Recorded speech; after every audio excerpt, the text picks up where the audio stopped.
this is pretty much, you get it or you don't.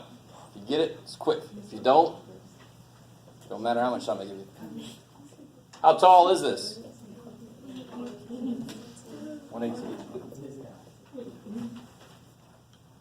Now, part B, I left the inside blank because that's part of the problem is can you rewrite that so you can do this correctly? Within the first 5 minutes is another way of saying between 0 and 5. I like it. That's within the first 5 minutes. You can put that on the. You can always draw a new picture if you want to. You just go back up here. Here's 5. I want that area. So how do I get that area?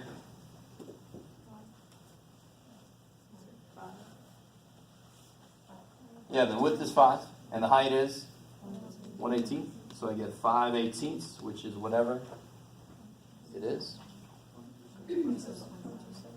27.8%.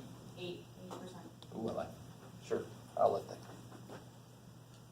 I like it. This one's nice and normal, 10 to 13. So you probably don't even really need to draw this if you do a few of these enough. So that's going to be how wide? 3 times how tall? 16.6. I like it. This one you shouldn't need to do anything, but I always have somebody that does something. But what's the answer? 0. It's out there where there is no height, right? There is no probability of anything out here. That's why it's flat. There's no way it could be out here. I don't know why it's 18 minutes for me. Those keys just jump in my hand after 18 minutes. Here, just go. Why? I wish. If I would have said less than 18, it would have been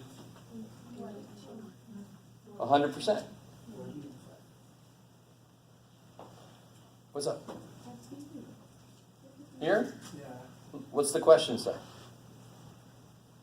We're saying you know that the time it takes Jeff to find his key before she leaves. No. Just the looking question. at B? Oh, Just the okay. question. Within the first 5 minutes. There you go. Within the first 5 minutes. So you got to be able to interpret what that means in terms of the picture. Within the first 5 minutes is 0 to 5. I like it. What would 0 mean? Where's my key? Oh, there. Yay, just keep it in your pocket, Jeff. All right. Not too bad, right? Really not too bad. So go ahead. We're going to move away from uniform a little bit. I want to do a little review of the binomial. So go ahead and do number 1 and number 2 on that page. You can, again, you can work with other people. If you need to borrow a calculator, I should have said this earlier, but you can always ask. I have a few up here. So number 1 and number 2 on that same side. Do those. And then we'll look at the reverse side.